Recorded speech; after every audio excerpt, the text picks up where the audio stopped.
Now it is time to go ahead and prepare the sauce. On medium heat, I'm going to use 2 cups of white vinegar. You can use opposite cider vinegar if you like.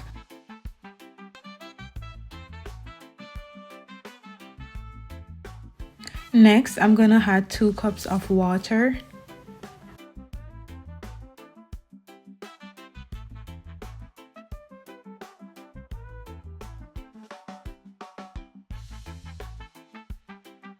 Two teaspoons of sea salt,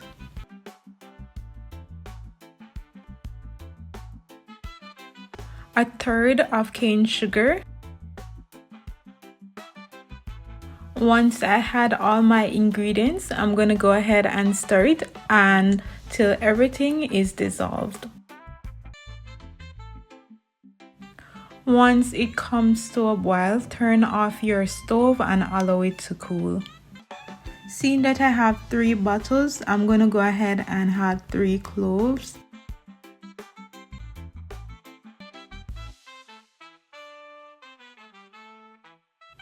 Then I'm going to go ahead and add half teaspoon of peppercorns.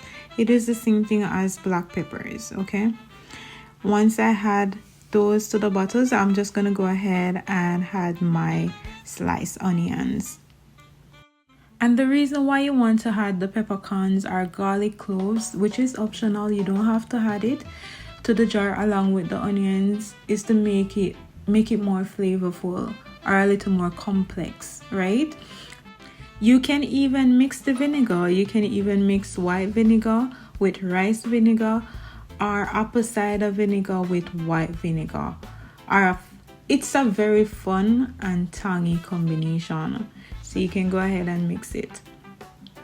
Pickled onions are so delicious. You can add them to your salad, your sandwich, on a burger, whatever you choose to do with it.